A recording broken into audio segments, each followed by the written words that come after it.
Union Home Minister Amit Shahgi maikaydi direction piduna Manipuri yon lairib irang asi loisinabagidamagta ngasi date 8 2025 March ki ngasi ginumit asidagi free movement yahalagani haina phongdokrabagi matungda Federation of Civil Society Focs ki oiba luchingba khara ngasai yukti yamna kanna muknaramba adu Sekmai lansinduna baperson lanthokduna chatnabagidamakta khongsan kre hairi Union Home Minister ki maikaydi Thoklani irang asi loisinduna free movement yahalagani haina phongdokraba matungda Focs ki maikaydi ngasi chatnabagidamakta honariba santi ki pausel asibu sawgatpa phongdokjuna National Highway 2 oiriba Imphal Dimapur lambi amasung International Highway oirakadoriba lambi asiki mapalda leiriba ima ibel amasung miyui kaya ama thoraktuna masibu sawgatpa utpagi oiba thawong kaya ama leiri security ki maikaydi su akanba thabak thawong kaya ama hosisi yamna kanna laukhali Ngasidagi hauduna Home Ministry ki maikaydi free movement ohelagani hairiba asibusu thamoi singde haibagi wafamsu adumag thokli haigalaga urbasda gari maning diki nungi lo haigalaga check tawsi akoin kamai chat yade no free and fair thag aidi gam ki fai yore video nate live direct live ne tawri adu Kangpokpi police na check tawe check tawre de koi kamai jagani ide dem da jangal arai welcome to Kangpokpi district ki kan sal le koi bi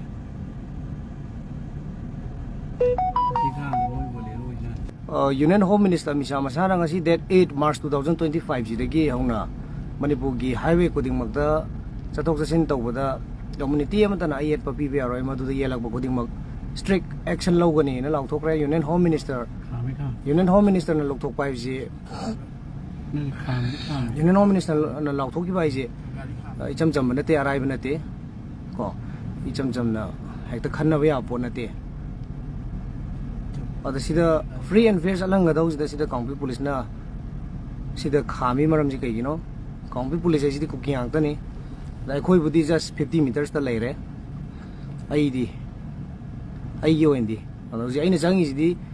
ama maga mari imta leiner sangmana te ai personal view da ngasi honorable Union Home Minister na lauthokriba potu kayamu yamna genuine oibno kayamu yamna action lor ka dabno haibudu gi miyamna khanganing bai wakhalonam da ai di changmani ana cookie na kwai digi haning ba kwai sounding ba kwai nuksi da bu ai ni ai live ne tawri se kano na cookie masa sing sina yam toy toy na hai bu ngamradi lao ne ngamradi gam gi phai lao ne ai gam gi phai da lai re hoji ai lai ji gam gi phai ni just 50 meters da football ground ma gi tang khai da moi bunker loi lai ji yo hai ga laga yo urbas da yo gari gi maning diki nungi lo hai ga laga check to si akoin kamai chat ya de no free and fair tha ge har ga free and fair tha bi ro ka dum kar ge Smile loy check tawr gadi kamai dawni ana ngasi honorable Union Home Minister na ngasi digi chat pa yare free oire na lauthoi sidi genuine oidi ta ko ne ba du itar gadi simai te emta chalhan da bai pot lai sidi chat pa yaro gari khudi mo loy check taw ana kamai na Kangpokpi police du ka khoi wai sa doi na kuki police sing du ka Majority seat laina ngasi Manipur hairiba state asigi assembly gi Lairiba luchingba singi maikaydi anauba lenga ama sema ngamdabadgi ni haiduna lamdam asida ngasi asi suspended admission thamjinduna president room chalaiduna lairibani president rule hek chalairaba matungda asugi matik yamna kuina loishinma ngamdana laklibi irang asi loishinabagi damaktani haiduna nauna appoint tawrakiba governor gi maikaydi hill amasung belly gi oina chingtam ani maktagi kholaising pikhalaknabagi damakta thakiba matam adu extend tawraba matungda loikrabani madu loikraba matung asida ngasi asidagi date 8 tagi Chapa hawalagani free movement yaragani haiba wafam asi phongdokraba matung asida Focs ki maikaydi selakhiba koi santi gi pausel puba khongset asigi damakta ngasai ngantadagi makoisi chatnabagi damak lakpada permission lawdaba security gi oiba wafam kayama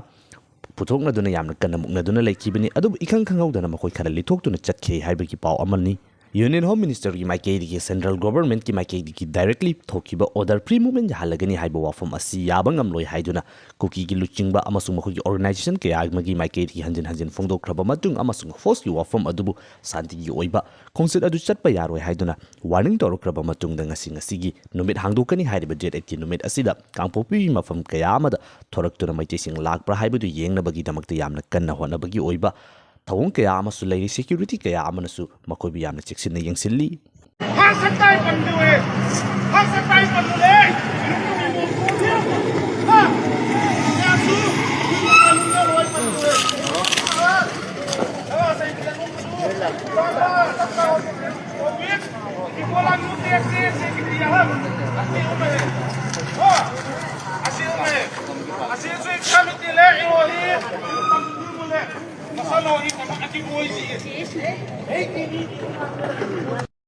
Union Home Minister Amit Shah's maikaydi ngasi March ki date 2025 ki numit asidagi Manipur hairiba state asigi lairiba Irang asida chatok chasin yaramdaba adu free movement da halagani haiduna phongdokraba matungda maki maikaydi madugi order adu pikraba matungda mafam kayamada Irang asi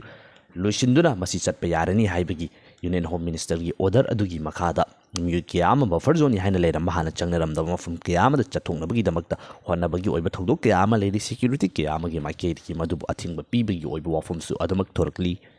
police ngai le de police changa loine adu gini sum kana raga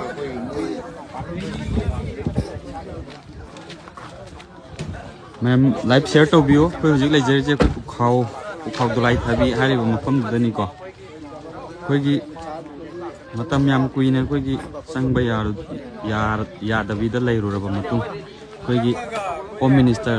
Amit Shah ji की पौतांग मतुंग इन ngasi se कोई buffer zone द लेरिबा red zone द लेरिबा कनो सिंग जी संगबा अयाबा पीबदु हजबा तारे मागी पौतांग मतुंग इन कोई ngasi si changnaba cái đồ này thì cái cảm giác mà có chỉ sang là bắt đầu sang ma ký mà sao sai còn sang nó ba hai đứa nó lạc vậy à đôi bộ cái hồ dịch Central Force nè cái sang bây giờ rồi hay nó thình mấy cái mà mình này mình live share tàu video à đôi cái phụ khâu cái xóm đó cái phụ khâu hay giờ bắt tay có xóm nó lấy video và cái khung giá riêng nhà cái điểm tăng lạc view cái hồ dịch sẽ Central Force người muknabagi mami yam sau na tar cái lấy đấy, cái na cái gì manak nak pada lấy biri và khunja sing hay giờ bata đấy, tăng thu mà tầm đó lạc bira ga, cái gì mi kita nyam mà cái đi hẹn nung ai jaga dra khanjai, adu na mayam tăng thu na lengjan biro, adu cái gì hai đi mà pham mà sidi, cái adum sang bayab mà pham ni hay giờ bata đấy, adu cái mayam pun na कोई अमत्ता ओइबगी वाखलोन दो खनमिनारे हारगा कोई ma'am पुना कनो तौमिनसी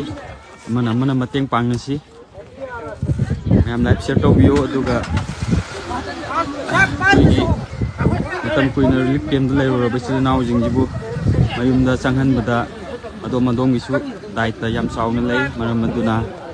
नुसिजरबा कोइगी मरु ओइना कोइगी पुखावगी खुंजासिंग कोई चंगजन बिरो लाकबिरो कोई अमत्ता ओइबगी पांगन दु उत्सी कोई chilli now ngатni ayam location ji yam phajabani ko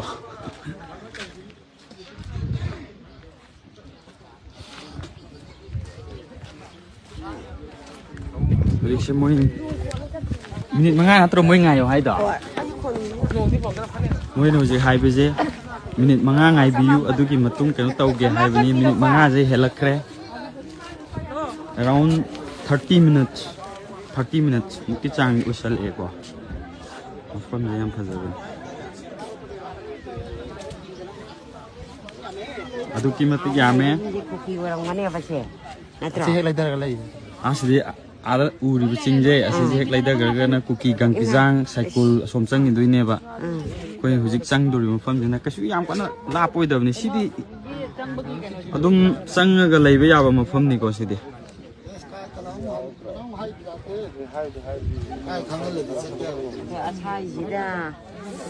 from location naharon ka lai fajaba location ni lai ba ya ba hujik se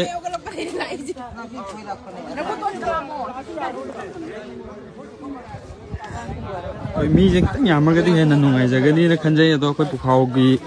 koi gi youth sing adagi di ima mara pai bi or asang bajing do tang teng thok piraga mateng pang piraga di amuke hena nungai jaga ni na khanjai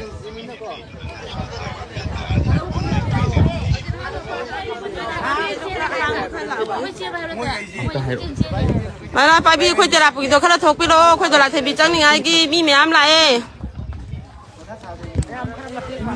mayam mateng pang biu am ta changjan biro hujik se koi hujik se problem oiraga leire maram maduna nam tang lak pi re haraga angam mateng pang biu Nakal kaya amaromda ngasi Manipurgi oiba mafam kaya amaruin highway gi oiba mafam sing ngasi the security gi maikedi akalma makal gi oiba sing tarong locally masida state force army amasung central paramilitary force CAP makal kaya amaloin sudara ngasi si thoktuna masigi damakta yamna maru oiba numit ama oideba union home minister Amit Shah gi maikedi chahi ani farakadorba yamna kuideba state lenga ki maikedi gi loshinma ngamdana laklib irang asi president laklaba matungda loshingani haidun lakholakliba khongthang asigi makha taba oina masibu mai pangnabagi damakta yamna kanna security gi maikedi gi mafam kayama da sing amasung tamda yamna deploy toba uri nakalama romda Focs gi maikedi gi santi gi paujel pubani haiduna chatliba